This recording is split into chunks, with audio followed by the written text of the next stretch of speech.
జనవరి 10వ తారీఖు వైకుంఠ ఏకాదశి సందర్భంగా 10 రోజుల పాటు వైకుంఠ ద్వారాలు భక్తుల కోసం తెరిచి ఉంచుతాము. ఈ కార్యక్రమానికి అన్ని రకాల ఏర్పాట్లు కూడా ఘనంగా చేయడం జరిగింది. జనవరి 10వ తారీఖు ఉదయం 4:30కి ప్రోటోకాల్ దర్శనాలతో మొదలవుతాయి. దాని తర్వాత 8 గంటలకి సుమారుగా 8 గంటలకి సర్వదర్శనాలు ప్రారంభమవుతాయి. జనవరి 10న ఉదయం 9 నుంచి 11 గంటల వరకు శ్రీదేవి భూదేవి సమేతంగా మలయప్ప స్వామివారు స్వర్ణరథంపై ఆలయం యొక్క మాడ వీధుల్లో భక్తులకు దర్శనమిస్తారు. తర్వాత 12 గంటల నుంచి 4 గంటల దాకా మల్లప్ప స్వామివారు వాహన మండపంలో ఉంటారు, భక్తులకు దర్శనమిస్తారు. జనవరి 11 వైకుంఠ ద్వాదశి సందర్భంగా 5:30 నుంచి 6:30 వరకు, ఉదయం 5:30 నుంచి 6 గంటల వరకు చక్ర స్నానం కార్యక్రమం ఉంటుంది. టోకెన్లకు సంబంధించి తిరుపతిలో 8 కేంద్రాలు, తిరుమలలో 1 కేంద్రం, మొత్తం 94 కౌంటర్ల ద్వారా SSD టోకెన్లని ఇవ్వడం జరుగుతుంది. 10, 11, 12 తేదీలకి సంబంధించిన 3 రోజులకి సంబంధించిన టోకెన్లు 1,20,000 టోకెన్లు 9th జనవరి 9వ తారీఖున ఉదయం 5 గంటలకి ఇవ్వడం జరుగుతుంది. దీని తర్వాత మిగిలిన రోజులకు సంబంధించిన టోకెన్లు ఏ రోజుకు ఆ రోజు 3 కేంద్రాల్లో ఇవ్వడం జరుగుతుంది. శ్రీనివాసం, విష్ణు నివాసం, భూదేవి కాంప్లెక్స్లో మామూలుగా ఇచ్చే ప్రకారమే SSD టోకెన్లు అక్కడ ఇవ్వడం జరుగుతుంది. ఈ కేంద్రాలు ఎక్కడనేవి ఇందిరా మైదానం, రామచంద్ర పుష్కరిణి, శ్రీనివాసం కాంప్లెక్స్, విష్ణు నివాసం కాంప్లెక్స్, భూదేవి కాంప్లెక్స్, బైరాగి పట్టణంలోని రామానాయుడు ఉన్నత పాఠశాల, ఎంఆర్పల్లిలోని జిల్లా పరిషత్ ఉన్నత పాఠశాల, జీవకోనలోని జిల్లా పరిషత్ ఉన్నత పాఠశాల, తిరుమలకి సంబంధించి తిరుమల వాసుల కోసం బాలాజీ నగర్ కమ్యూనిటీ హాల్. ఇప్పటికే SCD టోకెన్లు 1,40,000, శ్రీవాణి టోకెన్లు ఆన్లైన్లో విడుదల చేయడం జరిగింది 19,500 ఇప్పటికీ. అలాగే ప్రత్యేక దర్శనాలు అంటే VIP బ్రేక్, వృద్ధులు, చంటి పిల్లల తల్లిదండ్రులు, దివ్యాంగులు, NRI ఇలాంటి ప్రత్యేక దర్శనాలన్నింటినీ రద్దు చేయడం జరిగింది ఈ 10 రోజుల కోసం. ఈ 10 రోజులు దర్శన టోకెన్లు ఉన్న భక్తులకు మాత్రమే దర్శనానికి అవకాశం ఉంది. SCD టోకెన్లు, SSD టోకెన్లు కానీ SCD టోకెన్లు కానీ వీరందరూ కూడా తమకు కేటాయించిన సమయానికి మాత్రమే రావాల్సిందిగా, అదే రోజు ఏ రోజుకైతే కేటాయించామో ఆ రోజుకి అదే సమయానికి కేటాయించిన సమయానికి రావాల్సిందిగా కోరుతున్నాము. లేకపోతే వారికి సమయానికి దర్శనం అవ్వక ఇబ్బంది పెడతారు, మిగిలిన భక్తులకు కూడా ఇబ్బంది కలుగుతుంది. కాబట్టి సమయానికి రావాల్సిందిగా ప్రత్యేకంగా విజ్ఞప్తి చేస్తున్నాము. ఈ 10 రోజుల్లో సుమారు 7 లక్షల మందికి దర్శనాలకి ఏర్పాట్లు చేస్తున్నాము. జనవరి 9వ తారీఖున SSD టోకెన్స్ ఆ రోజుకి సంబంధించిన SSD టోకెన్స్ ఆ రోజు జారీ చేయబడవు. మీకు తెలిసిందే, జనవరి 9న 5 గంటలకు తర్వాత రోజుకు సంబంధించిన మనకి వైకుంఠ ఏకాదశికి సంబంధించిన టోకెన్లు 3 రోజులకి సంబంధించిన టోకెన్లు మనము ఇస్తున్నాం. తర్వాత శ్రీవారి మెట్టులో కాలినడకన వచ్చే వారి కోసం ఉన్న కౌంటర్లు 19వ తారీఖు దాకా ఉండవు. సిఫార్సు లేఖలు కూడా ఈ 10 రోజులు తీసుకోబడవు. వసతికి సంబంధించి ఈ 10 రోజుల పాటు ఆన్లైన్ బుకింగ్ వ్యవస్థ ఉండదు. సామాన్య భక్తుల కోసం CRO నుంచి వసతి ఇవ్వడానికి ఏర్పాట్లు చేశాము. అలాగే 8 నుంచి 11వ తారీఖు వరకు అంటే 4 రోజుల పాటు MBC, ARP, TBC అలాగే కాటేజ్ డోనర్ స్కీమ్ అలాట్మెంటు ఈ కౌంటర్లన్నీ కూడా మూసివేయబడతాయి. ట్రాఫిక్కి సంబంధించి అన్ని రకాల ఏర్పాట్లు జిల్లా పోలీసు తరపు నుంచి చేయడం జరిగింది. ఎస్పీ గారు కూడా ఉన్నారు, ఆయన కూడా చెప్తారు ఏమి ఏర్పాట్లు అనేవి. సుమారుగా 12,000 వాహనాలకు పార్కింగ్ ఏర్పాట్లు చేయడం జరిగింది.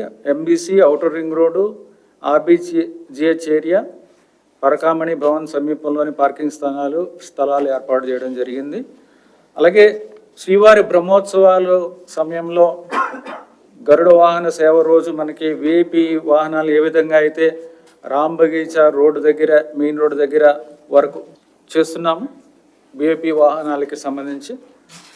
అలాగే టికెట్లపైనే entry point, alighting point, pickup point, parking point అన్నీ కూడా ముద్రించి ఉంటాయి. సో దాని ప్రకారం మాత్రమే రావాలని కోరుతున్నాము. భద్రతా ఏర్పాట్లకు సంబంధించి ప్రత్యేక చర్యలు తీసుకోవడం జరిగింది.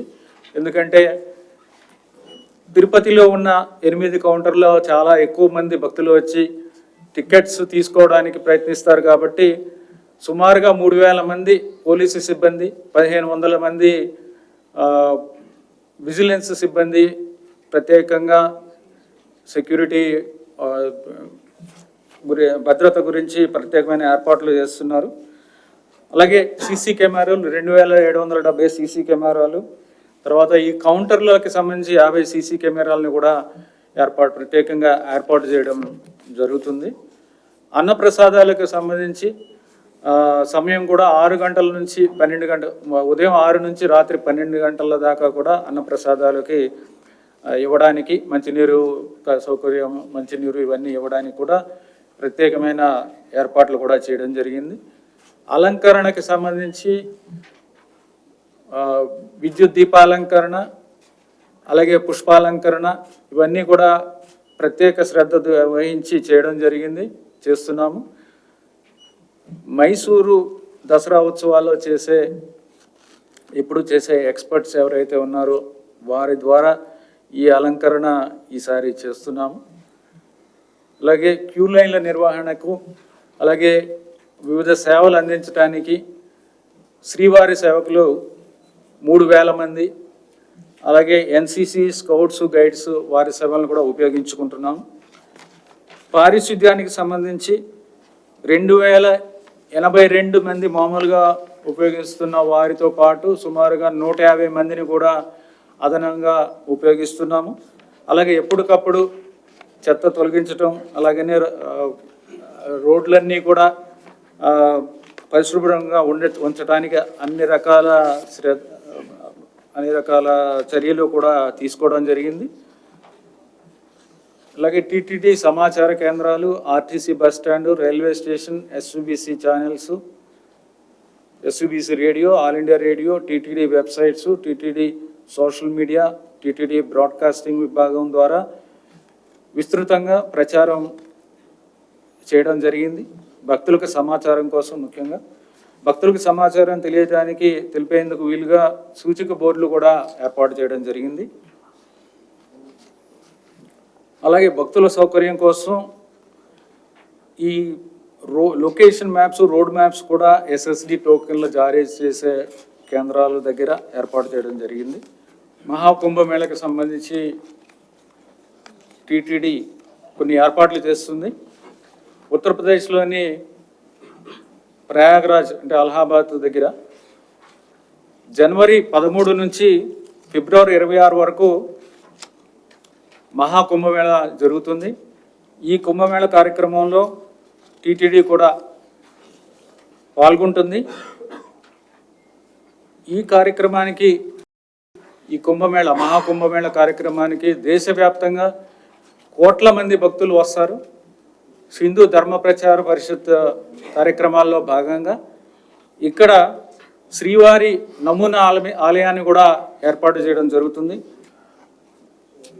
ఈ నమూనా ఆలయానికి 2.89 ఏకర్స్ మనకి ఒక భూమిని కూడా, ల్యాండ్ కూడా మనకి ఇవ్వడం జరిగింది. అక్కడే నమూనా ఆలయాన్ని ఒక మంచి ప్రాంతంలో, అంటే నాగవాసుకి ఆలయం అనేది చాలా ప్రత్యేకమైన ముఖ్యమైన ఆలయం. ఆ పక్కనే మనకి దాని దగ్గరే మనకి ఆ భూమిని ఇవ్వడం జరిగింది. అక్కడే నమూనా ఆలయాన్ని కూడా ఏర్పాటు చేయడం జరుగుతుంది. తిరుమల తరహాలో అన్ని రకాల కైంకర్యాలు ఉత్సవాలు నిర్వహించడానికి అన్ని రకాల ఏర్పాట్లు కూడా చేశాము. ఇక్కడ కూడా ఈ నమూనా ఆలయంలో కూడా సుప్రభాత సేవ నుంచి ఏకాంత సేవ వరకు అన్ని రకాల సేవలు కూడా ఇక్కడ నిర్వహిస్తాము.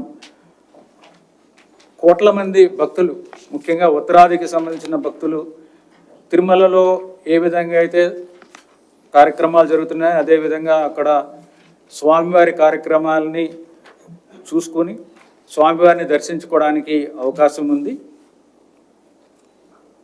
జనవరి 18, 26, ఫిబ్రవరి 3, 12 తేదీల్లో శ్రీవారి కళ్యాణాలు కూడా నిర్వహించడానికి ఏర్పాట్లు చేస్తున్నాం.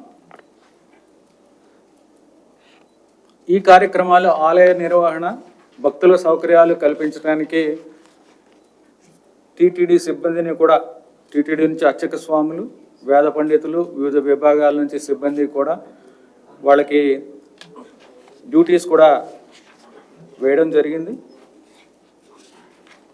నమూనా ఆలయం కూడా రేపటికి ఈ నిర్మాణ పనులన్నీ కూడా సంపూర్ణమవుతాయి. రేపు ఉదయం 7 గంటలకి తిరుమల నుంచి ప్రయాగరాజ్కి శ్రీవారి కళ్యాణ రథం వెళ్తుంది, ఇక్కడ నుంచి బయలుదేరుతుంది. ఈ కార్యక్రమాన్ని కూడా మీరు కవర్ చేయాల్సిందిగా రిక్వెస్ట్ చేస్తున్నాం మీడియా వారిని.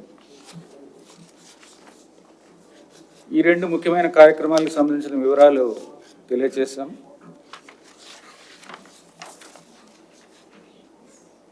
ఓం నమో వెంకటేశం.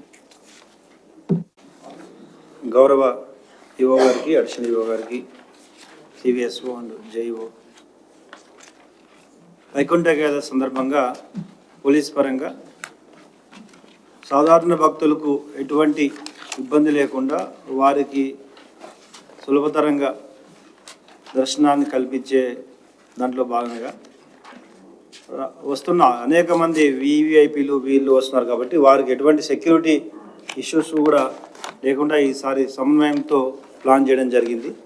ముఖ్యంగా 8వ తారీఖు రాత్రి నుండి క్యూ లైన్లో వచ్చే హోల్డింగ్ పాయింట్స్ తిరుపతిలో అందరూ కూడా ఎటువంటి ఇబ్బంది లేకుండా ఎక్కువ క్యూ లైన్స్ ఏర్పాటు చేసి వారికి ఎటువంటి స్టాంపేడ్ లేకుండా అందరినీ క్యూ లైన్లో తీసుకోవడం, పొద్దున్నకి వాళ్ళకి అందరికీ కూడా టోకన్స్ ఎక్కువగా అవైలబుల్ ఉంటాయి కాబట్టి ఎటువంటి అసౌకర్యం లేకుండా వారిని టోకన్స్తో పైకి రావాల్సి వస్తుంది.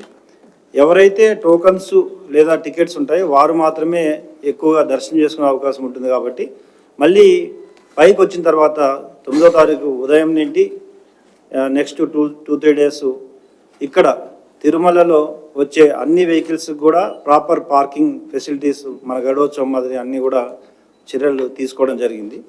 దాంట్లో ముఖ్యంగా మీడియా వాళ్ళ ద్వారా ఈసారి వచ్చే విఐపీస్ అందరికీ కూడా వారి యొక్క టోకన్స్లో లేదా టికెట్స్లో కంప్లీట్ ఇన్ఫర్మేషన్ ఇవ్వడం జరిగింది. ముఖ్యంగా ఎక్కడి నుండి వాళ్ళు అలైట్ అవ్వాలి, ఎక్కడ వెహికల్ దిగాలి, ఏ గేట్ నుండి ఎంటర్ అవ్వాలి, తర్వాత వారు దర్శనం చేసుకున్నాక వారి వెహికల్ ఎక్కడ పార్క్ చేస్తుంది, వారు ఎక్కడ బోర్డు అవ్వాలి, ఇవన్నీ కూడా ఈవెన్ ఇంక్లూడింగ్ QR కోడ్తో పాటు ఇవ్వడం వలన ఈసారి ఇంతకు ముందు మాదిరి అందరూ ఒకే దగ్గర దిగడం, మళ్ళీ అందరూ ఒకే దగ్గర వెహికల్ బోర్డు అయ్యే పరిస్థితి కాకుండా అన్నీ కూడా ఈ పూర్తిగా పరిశీలించి ఇవ్వడం జరిగింది. దీని ద్వారా చాలా వరకు మనకి ట్రాఫిక్ కంజెషన్ వచ్చేటప్పుడు వెళ్ళేటప్పుడు ఖచ్చితంగా ఈసారి తగ్గుతుందని ఆశిస్తున్నాం. ఇది ముఖ్యంగా వచ్చే విఐపీలందరూ మీ ద్వారా తెలుసుకొని దృష్టిలో ఉంచుకుంటే ఖచ్చితంగా టీటీడీ వారికి, పోలీస్ వారికి సహకరిస్తే సులభతరంగా దర్శనాలు భక్తులకు ఎటువంటి ఇబ్బంది లేకుండా జరుగుతాయి. ఇక ప్రోటోకాల్ సెక్యూరిటీ ప్రోటోకాల్లో భాగంగా అన్ని రకాల కూడా బీటీ టీమ్స్, ఆర్ఓపీస్, ఏరియా డామినేషన్స్ ఇవన్నిటినీ కూడా ప్లేస్ చేయడం జరిగింది. ఈ రాబోయే వైకుంఠ ఏకాదశికి అన్ని కోణాల్లో విజిలెన్స్ అండ్ పోలీస్ వారు సహకారంతో ఎటువంటి ఇబ్బందులు కలగకుండా దర్శనాలు కల్పించే విధంగా పోలీస్ వారు దాదాపు 3000 మంది పోలీసుని కింద దాదాపు 1200 పైన 1800 వరకు పోలీస్ ఫోర్స్ని డిప్లాయ్ చేయడం జరిగింది. ఖచ్చితంగా ఒక మంచి వాతావరణంలో భక్తులందరూ దర్శనం చేసుకునే విధంగా ఫెసిలిటీస్ కల్పించడం జరుగుతుంది. Thank you. వచ్చి ఉంటారు, దానికి తగ్గట్టుగా హోల్డింగ్ పాయింట్స్ కూడా రోడ్డు మీద కూడా హోల్డింగ్ పాయింట్స్ కూడా ఏర్పాటు చేయడం జరిగింది. 5 గంటలకి ఉదయం టోకన్స్ ఇవ్వడం స్టార్ట్ చేస్తారని చెప్పి ఆల్రెడీ ఈఓ గారు డిసైడ్ చేయడం జరిగింది. దాని ప్రకారం ఫర్దర్ బందోబస్తు కూడా ఆర్గనైజ్ చేయడం జరిగింది. సార్, ఈ ప్రోటోకాల్ సంబంధించినటువంటి వారికి 3 అలైన్ పాయింట్స్ ఉంటాయి సార్. అవి ఈసారి ఎలా ఉండదు ఏది చెప్పండి మళ్ళీ ఒకసారి. సార్, రామ్ బగీచా ఒకటి, గోకుల్ ఒకటి. రామ్ బగీచాల్లో 2 ఉంటాయి, మళ్ళీ మనకి ఏటీసీ సర్కిల్ దగ్గర ఉంటుంది. ఇప్పుడు రామ్ బగీచా దగ్గరకి రావాల్సిన వాళ్ళకి ఏ టోకన్స్లో ఆ టోకన్స్లో క్లియర్గా ఎక్కడ మీ అలైటింగ్ పాయింట్ ఉంది, ఎక్కడి నుండి ఏ గేట్లో ఎంటర్ అవుతారు, తర్వాత ఎక్కడి నుండి మరి ఎగ్జిట్ అవుతారు, ఎగ్జిట్ అయినాక మీ వెహికల్స్ బోర్డింగ్ కూడా ఎక్కడ ఉంది కూడా క్లియర్గా చెప్పడం జరిగింది. ఈసారి ఏటీసీ అండ్ రామ్ బగీచా 2 యాక్చువల్గా ఎంట్రీ పాయింట్స్, మెయిన్ ఎంట్రీస్. అక్కడి నుండి మళ్ళీ లోపల ఏటీసీ దగ్గర 2-3 పాయింట్స్ ఎంట్రీ ఇవ్వడం జరిగింది. మినిస్టర్స్ కానీ, ఎమ్మెల్యేస్ కానీ, ఆల్ ఇండియా సర్వీస్ ఆఫీసర్స్ కానీ, డోనర్స్ కానీ, తర్వాత రెఫరల్ కానీ, ఇవన్నీ కూడా. సో వీటిని మళ్ళీ వాళ్ళు బయటకు వచ్చినాక కూడా ఇప్పుడు సారంగి దగ్గర కానీ, రామ్ బగీచా దగ్గర కానీ, అటుపక్క మన అర్చక నిలయం దగ్గర కానీ 3 ప్లేసెస్ నుండి కూడా మనము ఎగ్జిట్ అండ్ బోర్డింగ్ పాయింట్స్ పెట్టడం జరిగింది. దీనివల్ల ఏంటంటే అందరూ ఒకే టైంలో ఎటువంటి ఈ మిగతా భక్తులకి ట్రాఫిక్ జామ్లు ఇవన్నీ ఏం లేకుండా క్లియర్గా ఎవరికి వారు చాలా సాఫీగా సునాయాసంగా వెళ్ళడం జరుగుతుంది. దీనికి తగ్గట్టుగా ఇంక్లూడింగ్ క్యూఆర్ కోడ్ కూడా పెట్టడం జరిగింది. ఒకటి మీ ద్వారా విఐపీలు వాళ్ళ టోకన్స్ కరెక్ట్గా చూసుకొని డ్రైవర్స్ని కరెక్ట్గా గైడ్ చేస్తే చెప్తాం. దాంట్లో కూడా టీటీడీ ఎంప్లాయీస్తోనూ తర్వాత పిఎస్ఓస్ మేము ఇస్తున్న పిఎస్ఓస్కి కూడా మీటింగ్ పెట్టి గైడ్ చేయడం జరుగుతుంది.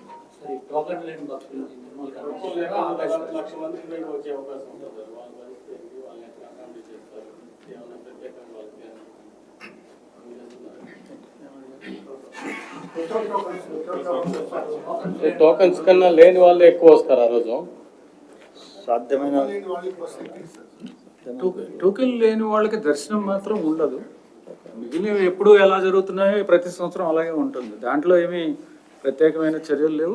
ప్రతి సంవత్సరం టోకెన్ లేని వాళ్ళకి దర్శనాలు లేవు, ఈసారి కూడా లేదు. అదేం లేదు, అది ఇప్పుడు ఎలా ఉందో ఇప్పుడు కూడా అలాగే ఉంటుంది. అదే రోడ్ల పైన ఎక్కువ గుమ్మి కుడతా ఉంటారు కదా, చూసుకుంటారు. అది వాచ్ చేసుకుంటారు. తిరుమల ఎస్పీ గారి సైడ్ నుంచి ఇవన్నీ కూడా ఎక్కువ మంది గుమిగూడినప్పుడు ఇవన్నీ ఎలా చూసుకోవాలి ఏంటి ఇవన్నీ చూసుకుంటారు. అవన్నీ ఏర్పాట్లు ఉన్నాయి. చాలా ఉన్నాయి. సామాన్య భక్తులు ఎస్ఎస్డి అంటే అందుకే మీకు చెప్తున్నాం, మీ ద్వారా అప్పీల్ చేస్తున్నాం. ఫస్ట్ డే టోకన్స్ లేని వారికి ఫస్ట్ 2 days కొంచెం ఇబ్బంది ఉంటుంది కాబట్టి టోకన్స్ ఉన్న వాళ్ళే వస్తే బాగుంటుంది. టోకన్స్ లేని వారు వచ్చినా దాన్ని ఆపకపోయినా వారు ఇబ్బంది పడతారు ఇక్కడ అనేది మాత్రం మీ ద్వారా అప్పీల్ చేస్తున్నాం. మనం వద్దని చెప్పినా వస్తారు సార్. ఆ రోజు తిరుమలలో ఉండడానికి చెప్తున్నా సార్.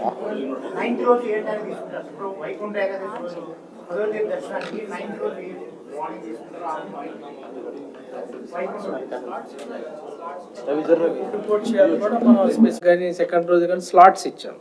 అందరు మీ ద్వారా రిక్వెస్ట్ చేసేది ఏంటంటే అందరూ కూడా స్లాట్స్ ప్రకారం రిపోర్టింగ్ టైం కూడా ఇచ్చాం. మీరు ఎన్నింటికి వచ్చి రిపోర్ట్ చేయాలి అనేది ఆ రిపోర్టింగ్ టైం కూడా ఇచ్చాను. అన్ని దాని మీద టికెట్ మీదే ఉన్నాయి. సో మీ అందరిని రిక్వెస్ట్ చేసేది మీ ద్వారా ఏంటంటే మీరు కూడా సెన్సిటైజ్ చేసి రిపోర్టింగ్ టైం ఏ టైంకి ఉందో ఆ టైంకి వచ్చి రిపోర్ట్ చేయమని రిక్వెస్ట్ చేస్తున్నాం. దానివల్ల కంజెషన్ ఉండదు. ఎస్పీ గారు చెప్పారు కదా ఇప్పుడు పర్ఫెక్ట్గా. దాంట్లో ఏం చెప్పాడు, డ్రాపింగ్ దగ్గర ఒకరి టైం అయిపోయిన తర్వాత ఒకరికి దర్శనం ఉంటుంది. అటప్పుడు కంజెషన్ వచ్చే అవకాశం ఉండదు. ఎందుకంటే వాళ్ళ టైమింగ్ ప్రకారం వస్తే ఎక్కడ కంజెషన్ ఉండదు. ట్రాఫిక్ కూడా ఎక్కడ చెప్పినట్లు ఆల్మోస్ట్ 5 ప్లేసెస్లో డిఫరెంట్ పార్కింగ్ ప్లేసెస్ పెట్టాం. వాళ్ళు పార్కింగ్ ప్లేసెస్కి వెళ్ళొచ్చు, లేకపోతే మనం ఇచ్చిన పికప్ పాయింట్స్కి వచ్చి ఎక్కొచ్చు. సో అందుకని ఈసారి కొత్తగా అందరం కలిసి బాగా పర్ఫెక్ట్గా డిజైన్ చేసాం. ఈ సిస్టాన్ని డిజైన్ చేసాం, బట్ ఫాలో అయ్యే వాళ్ళు కూడా ఫాలో అయితే సీమ్లెస్గా అందరికీ కన్వీనియంట్గా ఉంటుందని రిక్వెస్ట్ చేస్తాను. సరే ఎలా ఉంటుంది సార్ సిస్టమ్? యాక్చువల్లీ ఇప్పుడు రాంబాయి లైన్ పాయింట్ వచ్చిన వాళ్ళు దర్శనకు వెళ్తారు, వాళ్ళు అక్కడి నుంచి ఎక్కడికి వచ్చి వాళ్ళు మళ్ళీ వాళ్ళ వెహికల్ చేరుకుంటారు, వాళ్ళ వెహికల్ పార్కింగ్ మూమెంట్ ఏ విధంగా ఉంటుంది అది కొద్దిగా మాకు కూడా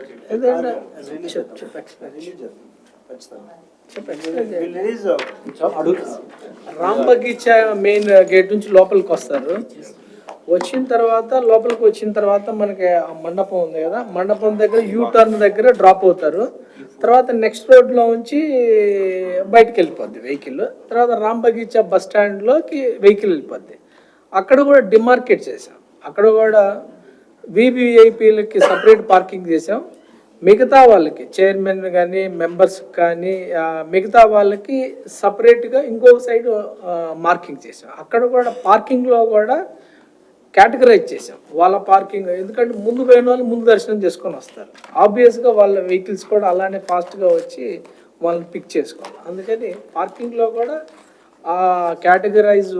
కేటగిరీ వైజ్ మేము డిఫరెన్షియేట్ చేసాం అనమాట. వచ్చిన తర్వాత కూడా మళ్ళీ అదే ఎక్కడైతే వాళ్ళు డ్రాప్ చేస్తారో పికప్ కూడా అక్కడికే వస్తారు, అక్కడికే వచ్చి పిక్ చేసుకొని వస్తారు. సో ఇది వన్ వే లాగా ఉంటుంది కాబట్టి ఎక్కడ కూడా క్లాష్ ఉండదు, ఎక్కడ కూడా కంజెషన్ ఉండదు, క్రిస్ క్రాస్ ఉండదు రోడ్డు మీద. సో ఇది చాలాసార్లు ట్రయల్ చేసాం, బాగా వచ్చింది. అక్కడ శ్రీవారి ట్రస్ట్ డోనార్స్కి అర్చక నిలయం బ్యాక్ సైడ్ పెద్ద పార్కింగ్ ఏరియా ఉంది మనకి. ఇప్పుడు మనం అది కడుతున్నాం కదా, అక్కడ అంతా పార్కింగ్ ప్లేస్ కూడా క్లీన్ చేసాము, పర్ఫెక్ట్గా పార్కింగ్ ప్లేస్ లాగా తయారు చేసాము. అన్ఈవెన్ దాన్ని కూడా అంతా ఫిల్ చేసాము. అక్కడ చాలా వెహికల్స్ పడతాయి. సో అక్కడ మనకి ఈజీ కూడా, మనకి ఏది టెంపుల్ నుంచి ఆపోజిట్ వెళ్ళంగానే వచ్చేస్తుంది పార్కింగ్ కూడా, 10 steps విధంగానే. సో అక్కడ ఉండటం వల్ల వాళ్ళు దర్శనం చేసుకొని వరహస్వామి టెంపుల్ మేయించి అటు వెళ్తే వాళ్ళ పార్కింగ్ ప్లేస్ ఉంటుంది. డోనార్స్కి అది. మొత్తం ఒక వెహికల్ ట్యాకర్స్కి ఒక్కొక్క రోజుకి ఎన్ని టోకెన్స్ ఇచ్చాం?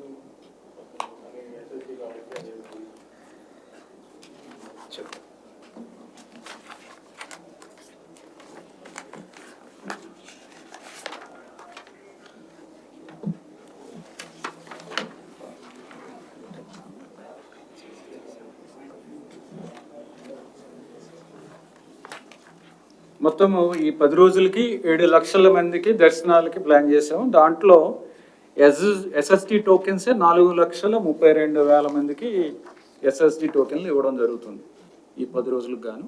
ఎస్ఈడి టోకెన్లు 1,40,000 మందికి, అంటే కామన్ మ్యాన్కి ఎక్కువ ఇవ్వాలి అనే ఉద్దేశంతో ఎస్ఎస్డి టోకెన్స్ పెంచడం జరిగింది.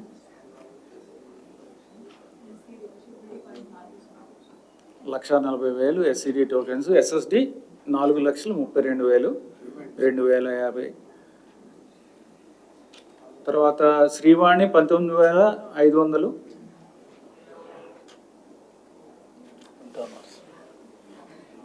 డోనార్స్ 18,250.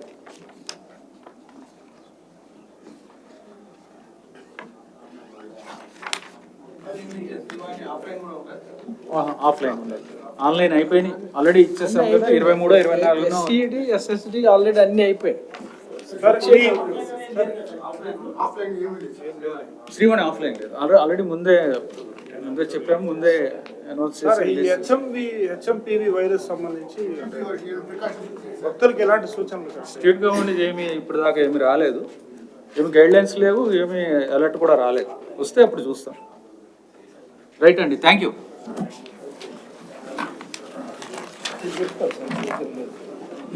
కంప్లీటెడ్ నేను అలాగే